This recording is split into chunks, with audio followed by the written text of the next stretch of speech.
Hello, everyone. We'll give another minute or two. And if you please put your name and facility in the chat. Thank you.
Can everybody see that PowerPoint? Yep. Yes.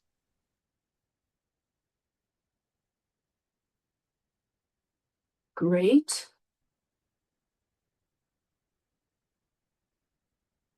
All right, I think we'll get started. Ben is out today, so I will be facilitating this meeting.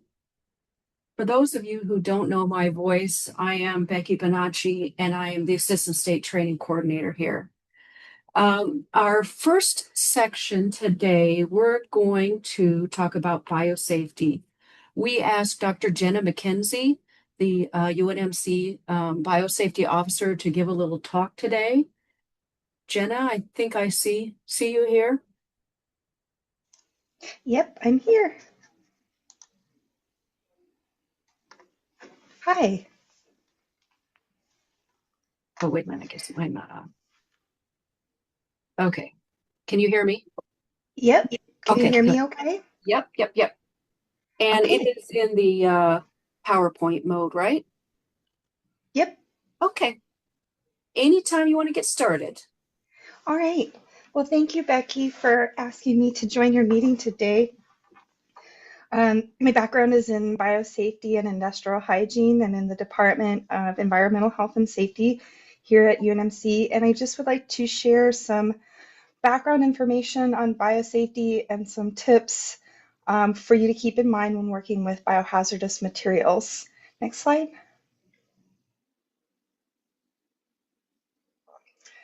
So what is biosafety? Biosafety is the constant application of safety measures to minimize and prevent exposures to individuals working with biohazards in the workplace, but also to protect other lab occupants, the building occupants, the community, and the environment.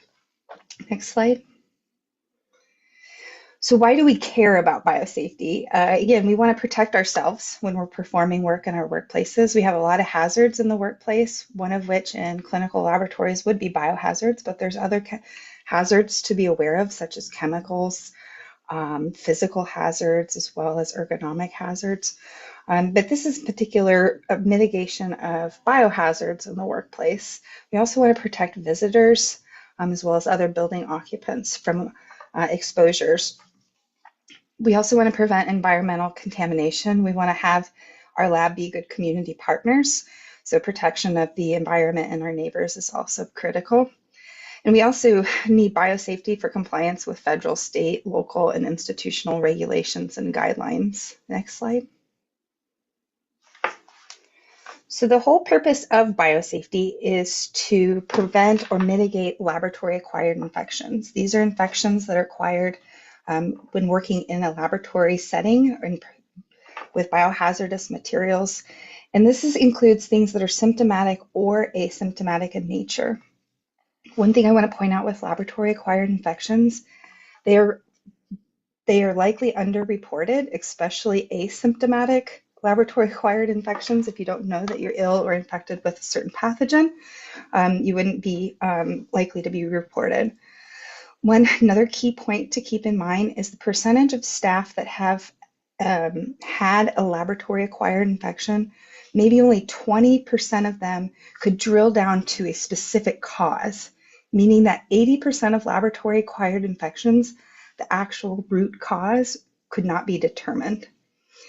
The other thing to think about is not only laboratory-acquired infections impact the individual or the staff working with these materials, you have the potential of infecting others, including home occupants, as well as other staff. So it's not just something to help protect yourself, but to protect others.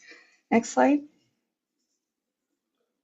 I thought this was a really relevant table for this particular group. On the left, there's been 2 studies on laboratory-acquired infections. To be honest, we don't really have a good concrete number of how many laboratory-acquired infections have happened because there's not a reliable reporting system. So 2 groups have gone through the literature to gather as much information on what's been published on laboratory-acquired infections. Sometimes these are in MMWR or they're published in academic journals. What you can see here is the causative agent on the left-hand side. The middle column is from the 1930s to 1975. The second column was a follow-up study. And you see the total number, you see an increase in laboratory-acquired infections. And this is likely due to the increase in reporting. I think that we've overall in biosafety and occupational programs have pushed for a reduction in in laboratory-acquired infections, as well as improvements in laboratory safety practices. I think that we're just starting to see more active reporting and capturing of laboratory-acquired infections. On the right-hand side is the top 10 most commonly reported laboratory-acquired infections. This seems to be pretty consistent over time. But I wanted to just bring these 2 pieces of information, and I've cited my sources below. Next slide. So when we think about biosafety, we're thinking about how do we mitigate laboratory acquired infections. And how we do this is by performing a risk assessment.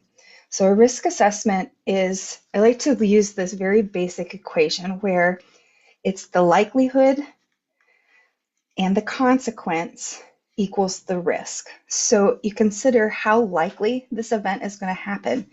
The more you do a certain procedure or the more you work with a specific agent, the more likely that an exposure event would happen, just because the situation would happen more frequently.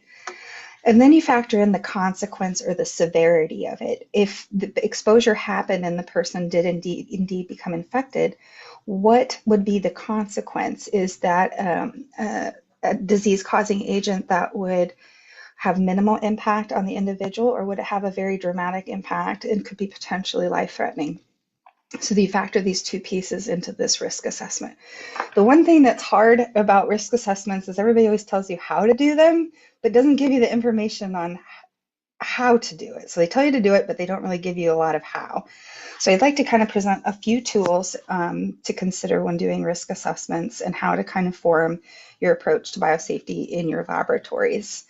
I was just kind of recommend to think through what can happen and what is the chance it can happen, and if it does happen, what are the consequences? Next slide.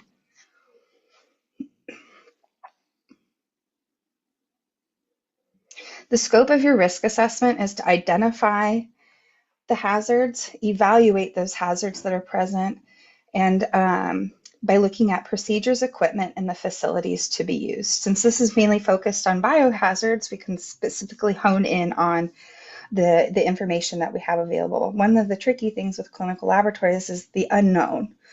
So kind of keeping that in mind, that there potentially could be certain things present in the materials that you're handling that you don't know, but you can identify the hazards based on perhaps maybe the source or the specimen type that's available. I think what's important to remind groups is that with risk in general, you have to reduce it to an acceptable level, but risk is never zero. Acceptable level is going to be different for every different laboratory. Our risk tolerances are different, but the goal is to get it to an acceptable level. When do we do a risk assessment? When new processes or equipment comes to our laboratories, definitely a good time to do that. Scope changes, you start handling different types of specimens, new information comes available, or new hazards become or are made aware. Another time is policy changes and concerns. If staff have concerns about a particular piece of equipment or a process, this would be an excellent time to revisit the risk assessment to see if it's adequately mitigating the hazards. The other thing to do is risk assessment is an ever occurring loop, meaning you don't do it once and then stop. Because if you continuously do the risk assessment process, your first time around, you may find some very large and glaring risks and concerns, and you'd address that through your initial attempt. But the second time around, you may be able to find additional concerns or risks that may not be as glaring as the ones that you'd identified in the beginning or the initial assessment, but then become much more obvious now that you've reduced or mitigated those initial risks. So having a consistent risk assessment cycle is a really great practice. Next slide. I put this on just a basic tool of hazard identification, hazard characterization, exposure assessment. How would that potentially lead to what you're doing to an actual exposure event, and then review and continual improvement. I listed a couple tools here off on the left-hand side to kind of explore as options to help you. I'm just going to talk about one on the next slide. Or wait, we'll just go over routes of exposure real quick. So the typical routes of exposure when working with biohazardous materials includes inhalation and the procedures that could potentially lead to that route, inoculation, ingestion, and then contamination of skin and mucous membranes. These are some practices or events that could lead to these various routes. So be considering this when you're evaluating certain procedures in your workflows. Next slide. When we think about the risk assessment process, sometimes it's easy just to focus on the equipment or the actual events or manipulations that you're performing, but I always encourage people to look at the upstream and the downstream events that could also potentially have risks of exposure. Transport, centrifugation, uncapping, aliquoting, unpacking, those types of events could lead to an exposure. Waste handling, decontamination, disinfectant of work surfaces, sample storage and retrieval. These are all things that could happen downstream that would also need to be evaluated. I also put on some other non-routine events to consider in your risk mitigation plan, such as spills or splashes, equipment malfunctions, etc. Next slide. So some key biosafety measures. So now that we've identified the hazards and the exposure scenarios in which people could be at risk and prioritize those, we can use these mitigation tools such as good microbiological practices, training and SOPs, safety and containment equipment, as well as facility and design. I'm also an industrial hygienist, and I love this hierarchy of controls, and I think it's really relevant here to biosafety in particular. It goes from top to bottom of being most effective to least effective. As you can note, PPE is the least effective way to mitigate exposures. It's kind of the last step or barrier that you can create in trying to minimize those exposures. And it's always important to look at the other types of controls above that to see if you can have other methods that may be able to mitigate that are more effective. I've kind of put some cheat notes along here of elimination.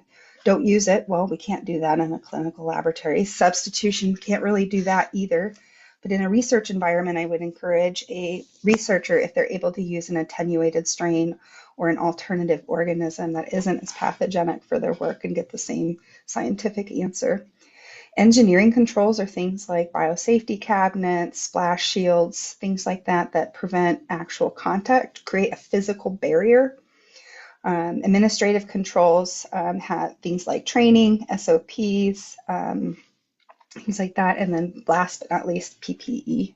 Next slide. I'll skip this one for now. Next slide.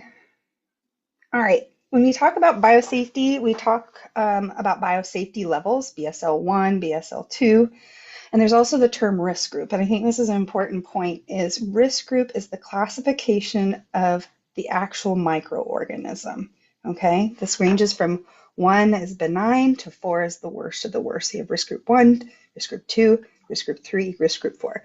And that's the inherent properties of that particular microorganism. The biosafety level is a description of practices, containment requirements that are needed to work safely with this organism. This is how you would describe the facilities. So the risk group is the category of the microorganism based on the disease that it causes, and then the biosafety level is the practices and facility that you use to manipulate them. So next slide. So you see on the left-hand side, risk group 1, 2, 3, increasing severity. I've included some examples here just for your reference. Risk group 1 would include cloning strains of E. coli, all the way down to 4, which would include your viral hemorrhagic fever viruses, etc. Next slide. So in general, risk groups correspond with their biosafety levels. If you have a risk group 1 microorganism, you're going to work with it at risk group or at BSL-1. Clinical laboratories usually sit in the BSL-2 category. This would include things like Staph aureus, hepatitis B virus, clinical specimens, etc. Some laboratories do have access to a higher level of facility, which is a BSL-3 facility. These are going to have, in addition to enhanced practices and procedures, the facility is going to look a lot different in the sense of we've built in a lot more engineering controls into those facilities, but the majority of clinical laboratory spaces are going to fit into the BSL-2 bucket. One other thing I want to indicate here is this is just a general rule that risk groups correspond with BSL levels, but sometimes depending on what you're doing with the microorganism or what's been done to the microorganism can change what biosafety level is required. An example of this would be using something like, let's say, an organism that's attenuated. So now it doesn't have as much of the properties of the wild type category. You could maybe handle that safely at a lower containment level. Vice versa, if you're using large amounts or high concentrations of a microorganism, you may want to increase the practices and procedures to the next biosafety level tier. Any questions on risk groups, biosafety levels, and the information that I've covered so far? Okay, I'll take that as a no, but please interrupt me if you do have any questions. I'm happy to take a moment. Okay, next slide. I'm putting this out there. One of the tools that's a good tool to do a risk assessment is a checklist. This is put together for our clinical research laboratories here on our campus, but it kind of pieces through some of the key aspects and biosafety practices to consider in a laboratory. I'm willing to share this link give this link to Becky, but this covers this, and then the next slide covers some of the key notes that to review when you're doing a risk assessment for your space and allows opportunities to make notes. Again, this is a nice tool to use like maybe on a regular basis, let's say annually, just to make sure that everything you have in place is working for you. Or if you identify new procedures or new processes or procedures of concern. So Becky, I can share that link with you. Next slide. I'm going to now cover some key biosafety, I guess, items or practices that I feel that are very important to help keep you safe while you're performing your job. One thing is the idea of removing gloves. Gloves in general create a barrier between what you're working with and your hands. Two things to note about gloves. They're not always foolproof, okay? Some of them are going to fail. Some of them have very small micro holes in them. So one of the things to remember about gloves is you want to be able to take them off without contaminating yourself and then followed by washing your hands because of sometimes the integrity of the gloves have issues. I can also send more information to this group about the failure rates that are noted on boxes, as well as the possibility of micro holes. I included here a way of taking off your gloves. I've seen a couple different takes on this, but this is a good infographic that the CDC has put out on how to doff your gloves without contaminating your hands. Main thing is making sure that you're aware of everything that's on your outer surface of your gloves could potentially be contaminated, and being aware of not being contaminating yourself as you're removing your gloves. Next slide. And again, following up with the hand washing in the event of, we don't know if our gloves have micro holes in them, we can't see them, is always wash your hands after removing gloves. Okay, next slide. I included here in an infographic on the bottom right is where people usually get their hands washed, or where they oftentimes miss when they're washing their hands. Main thing is thumbs, back of the thumb, sometimes the fingertips. And I think this is kind of neat to see, to highlight where some areas we'll want to make sure we hone in on. Next slide. Sharp safety is a big one. Some of the exposure events I've investigated involve overfilling of sharps containers, being aware of not trying to overfill it, and closing it when it's about 2/3 the way full, and never leaving sharps unattended out on a countertop. Just because you know where that sharp is doesn't mean that others in your working space are aware of that. Next slide. This is just a list of the standard microbiological practices that are listed in the BMBL, but I want to emphasize here is that in a BSL-2 level lab, regardless if you're working in a biosafety cabinet or not, a work is performed to minimize the creation of splashes or aerosols. Next slide. Another thing to think about when you're working in the laboratory is what to do in the event of an exposure. Have an exposure response plan posted somewhere close in the work area. If an exposure event occurs, and the last thing we want to do is try to flip through our safety manual and figure out where was that information. Having that posted, usually by a phone, is a very great idea on how to navigate somebody in the event of an exposure. Next slide. Another one to think about is biohazardous spill kits. And this is a guide that we've put together of what should be in the contents of this, just to be aware of if you're able to handle the volume of a biohazardous spill.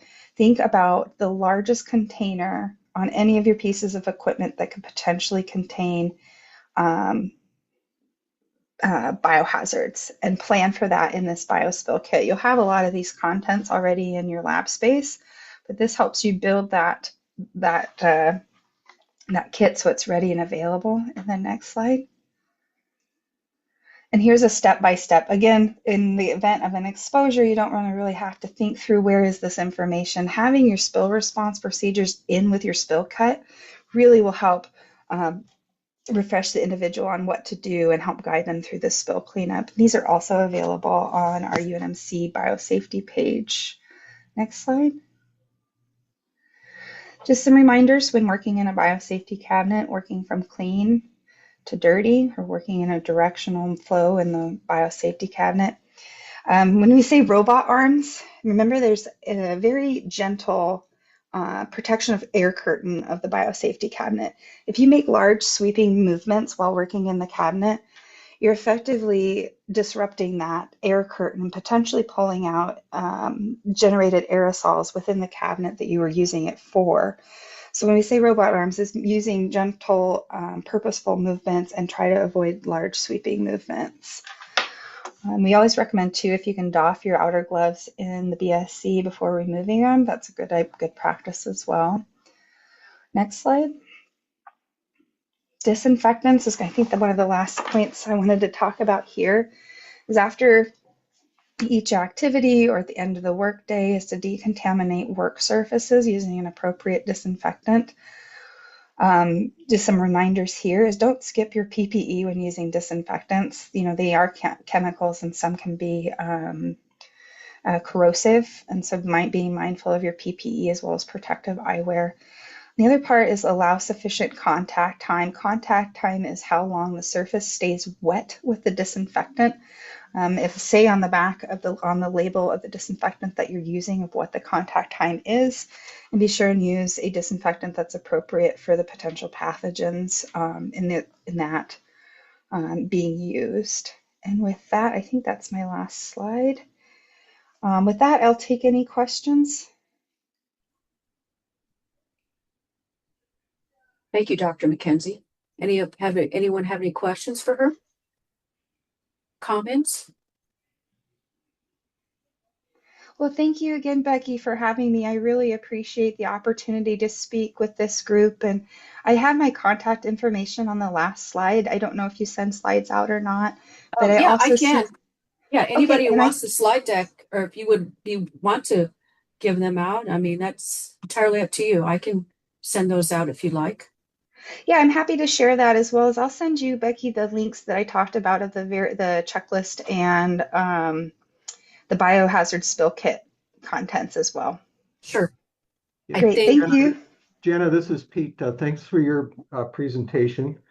And yeah, sharing the slides would be great. I think just to emphasize a couple things, you talk about your biological risk assessment, the consistent process with a biological risk assessment, keeping in mind that anytime you add a new test to the laboratory, like a new kit or a new instrument, that biological risk assessments should be done at that time. And I think the other thing to keep in mind is that we all know in the laboratory that any specimen could contain something bad. And being prepared to handle a specimen that might contain something like a high consequence pathogen is something to keep in mind as well as part of your biological assessments. And just to let you know that there is a checklist being developed for clinical laboratories by the Association of Public Health Labs that is a checklist for laboratories on how to handle specimens that might contain high consequence pathogens. So something that will be coming out. And whenever we get finalized checklist together, we will sure and share this with all the laboratorians that are out there. So just keep in mind, we all have exposures to, right now, we just did another positive confirmation for Francisella tularensis. And as usual, we think there's going to be some more laboratory exposures to that.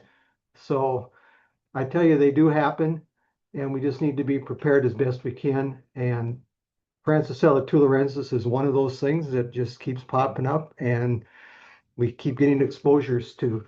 The other one that we hear about and have had issues with is Neisseria meningitidis, the serotype isolates. So keep in mind that gram-negative coccobacilli from a sterile site or gram-negative coccobacillus from a sterile site that's fastidious could be something that could be cause an exposure and has to be prophylaxed. So things we deal with. We're in a high risk environment, and again, Jenna, thanks for sharing that information. And we all try to keep each other safe. Thanks for having me.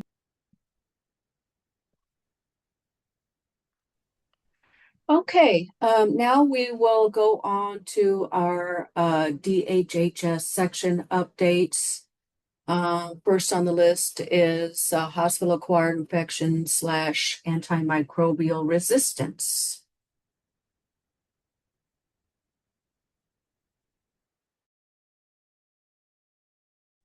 Is Dr. Ashraf on? He's trying to unmute. Okay, I think I got it. Okay, good. So for the HAIR program, just want to let everyone know that we are still seeing CRS cases. It's not just one outbreak now. We have cases of clade 1 CRS that we knew in the start of the year that there was a cluster and outbreak that was going on. I think it was an outbreak that happened at multiple facilities, probably simultaneously. We think that at least at at some facilities it has been controlled, but there may still be some transmission going on at other facilities. So we are still asking that people pay a close attention to Candida isolates, and if there is any suggestion of misclassification or something like that, misidentification, check with NPHL team. If you have a sterile site growing Candida, you cannot go to the species level. Contact NPHL and get that identified. So, so that was the clade 1. Then we also identify clade 3 cases, incidentally, in the state that we do not know how actually it was introduced. We have since not seen any more clade 3 after a couple of identification. So we are going to be keeping an eye on that.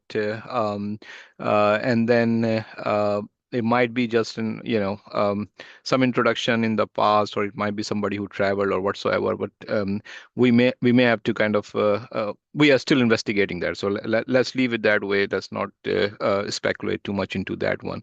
And then we have identified a clade 4 isolate also for CRS in Nebraska that we believe may have come from another state. And then whether further transmission of that is happening or not is still under investigation. So just be aware of all these aspect of it. We still are not very high number of cases. It's still a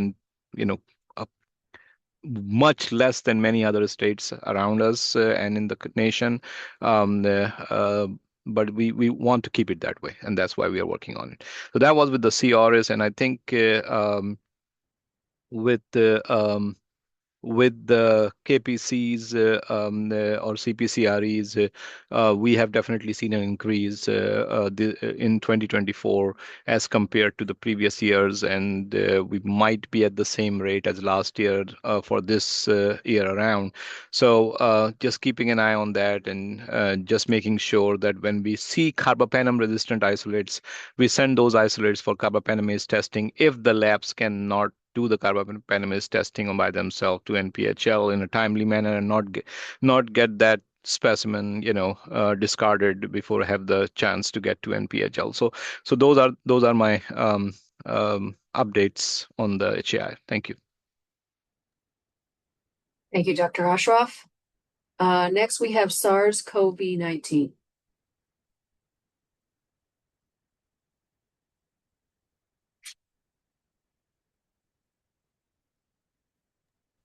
The respiratory program can give updates. Okay.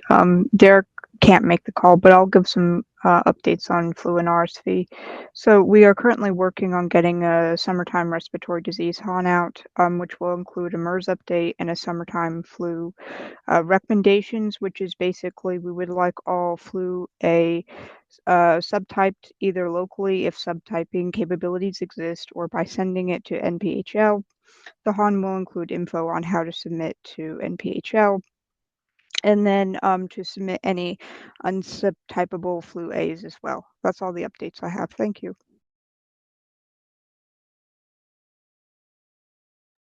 Thank you. Enteric outbreaks. Hello, this is Brianna from DHHS. We have a couple active multi-state outbreaks that we're involved in. One is multi-state salmonella outbreak linked to backyard poultry. Right now we have 2 cases in that outbreak that are linked by whole genome sequencing. We have another outbreak we're a part of, salmonella linked to geckos. We have 1 case in that one. And we were lucky to do some environmental sampling with that one and collected about 10 swabs and had them tested at UNL Vet Diagnostics. 2 of those swabs cultured positive for salmonella, so they were sent to NPHL for whole genome sequencing. One was the water bowl was positive for salmonella. I don't know if I say this right. It's like I45B. I don't even know how to properly say that one, but it's a strain. And then the gecko bedding was positive for Salmonella afa. Not sure if I said that right either, but they are actually different strains that do not match the outbreak strain. So we didn't have a slam dunk with that one, but nonetheless, the local health department still provided education for, knowing the risks of handling reptiles and just making sure that they're doing safe handling and practicing and cleaning. The third outbreak, another Salmonella linked to shelled eggs. There's 79 cases nationally, and we have 2 cases as well linked by whole genome sequencing. I believe both of our cases reported egg exposures, and they were distributed to many states, specifically Nebraska, to Walmart locations. So we are still keeping an eye on all 3 of these outbreaks, and if we get more cases. And so just as a reminder to please send your Salmonella specimens or isolates over to MPHL so we can get those whole genome sequencing results. Then I also mentioned that the last few weeks, we've been looking into 2 botulism cases. One is an adult, a 52-year-old with suspected unknown botulism. They presented with headaches and eyelid drooping, shortness of breath, and progressive weakness, and eventually became nonverbal. So they were transferred to a higher level of care. Due to worsening symptoms, CDC released the antitoxin, and we were able to collect serum and stool specimens before that antitoxin was given, and they were sent out to they were sent to NPHL, then sent to CDC. CDC has not detected any toxin types in the serum or stool. They're still checking on type C, but as of right now, it's not looking like it would be a confirmed botulism case. The care team's chalking it up to a Miller-Fisher syndrome, which is a rare variant of GBS. So still keeping our eye on that one and monitoring this patient. And then as for we have a 3-month-old infant with suspected infant botulism. The baby presented with poor feeding, poor suck, just lethargy, droopiness, weakness, and the baby big antitoxin was released. Stool was collected before the administration of that and was sent to CDC. The stool was positive for toxin type A. So we do have a confirmed lab test. And since the antitoxin was given, the baby is showing steadily improvement. So that's super good. I had the local health department hold off on attempting an epi interview just because we really wanted to, have improvement and, wanted to be respectful of a really hard time. So I'm hoping we can get an interview now that the baby's improving and assess those risk factors. So that was a lot, sorry, but lots going on. Thank you, Brianna. Mhm. Next is arbovirus. Hi, Jeff is in another meeting, so I'll be giving update on behalf of Jeff. Hi, I'm Samir Koirala. I'm an AP3 here at DHHS. So as for vector-borne disease, so we have a tularemia outbreak going on in Southwest region jurisdiction. So so far they have reported 4 cases, and they had 6 total over the last 10 years. So having 4 cases in this short duration of time is obviously concerning, with 2 hospitalized with an additional 1 under investigation. The majority of cases have been in children under 18 years of age, and most of those tularemia cases are of ulceroglandular form, and most reported potential tick exposure or had known tick attachments. And there's a potential tularemia case in a child in Colorado that had reported travel to Nebraska. So they are working on to get travel history and dates in addition to other clinical details. So that's about tularemia. And we have our first recorded human West Nile virus case. And this case was a West Nile fever case and was not hospitalized. So that's all I have for vector-borne. Thank you. TB. Hello, I just have one update. We will be releasing our 2024 TB annual report hopefully in the next week or so. It will be posted on the DHHS TB page, and this is useful for anyone. And that's all I have today. Thank you. Thank you. Next up is our STD program.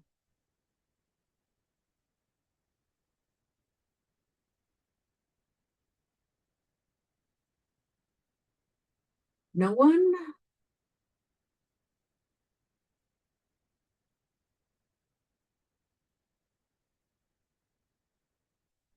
Okay. How about lead testing? No update from lead today. Awesome. Thank you. Okay, on to NPHL training. Last month we did do our gram stain challenge, and we're due to send the results out, and we're hoping to get the results out to those who participated this week sometime. So thank you for your patience. Our packaging and shipping class is June 26th, I believe.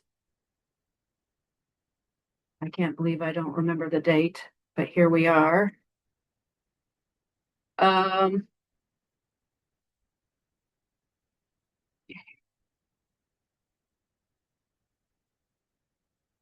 June 26th, and the last day to sign up is the 19th. So if you have anyone that you know of that needs that, please reach out to us and I'll get you the brochure.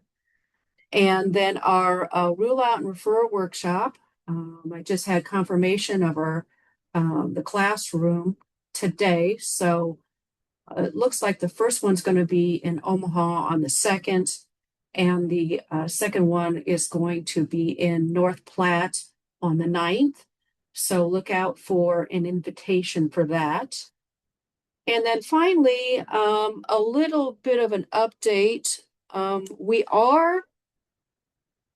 We just recently put out a posting for a molecular laboratory technologist. So if you or anybody that you know of is looking for a job, or is looking to get into the public health laboratory, this is a great way to start that. Please feel free to share this. Anyone that is interested in working in molecular technology works for a great group of people. I think that's it. Does anybody have any new staff or anything else that they would like to say before we sign off for our laboratory partners?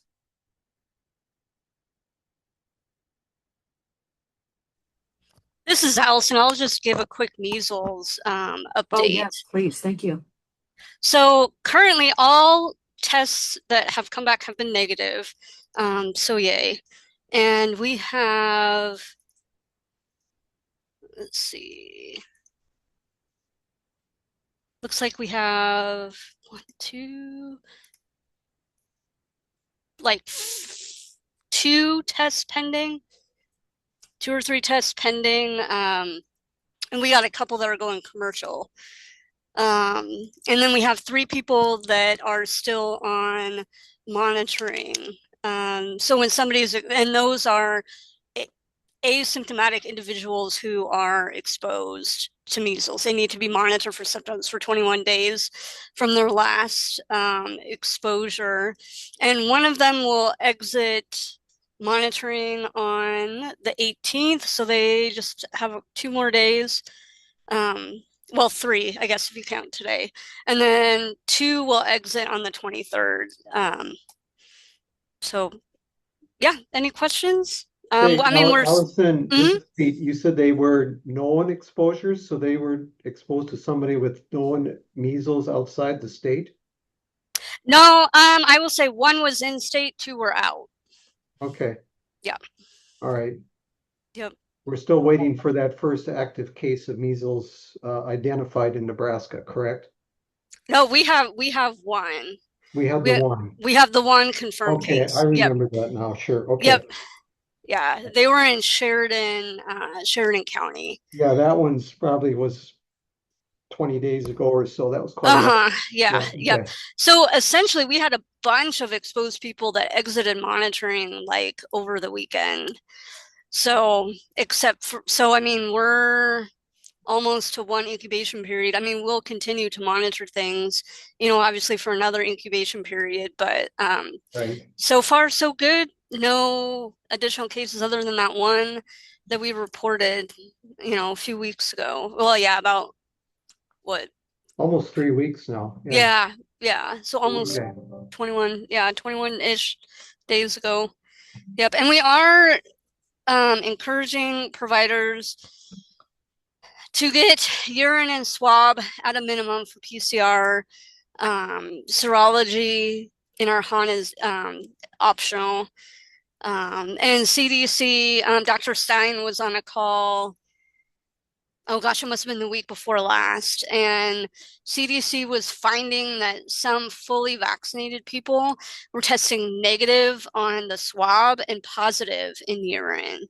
And so they really want to get both on people because of that. They had measles cases that were testing negative on a swab. Okay. So Great. To add a little bit to that, for everyone that's on the call, if your provider in your facility contacts you and requests more information on measles testing, please remind them that anyone with a suspect measles case needs to be contacting their local health department. All local health departments do have a 24/7 call line. If you cannot get a hold of that 24/7 call line, please call the state 24/7 call line.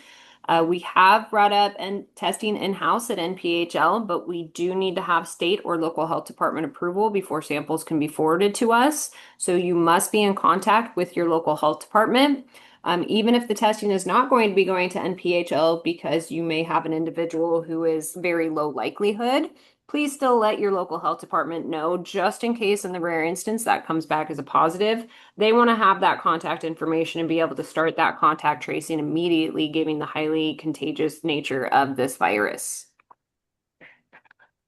And if anyone has any questions about sample types, submissions, I know Allison alluded to both swabs and urine here.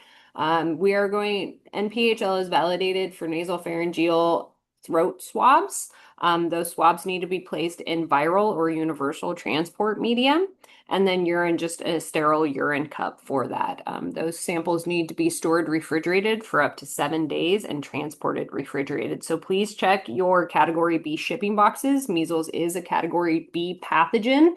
Ensure you have something in place on hand that can accommodate a refrigerated shipping, and that you have swabs with appropriate maintenance media and sterile urine cups on hand. If not, go ahead and get those ordered up so that you are prepared in case someone walks into your facilities exhibiting signs and symptoms of measles.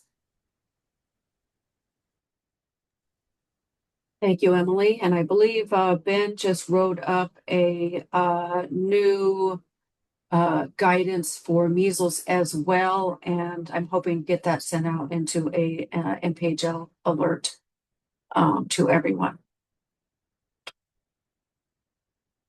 Anyone else? Okay, I think that does it for our labs. So we'll see you next month.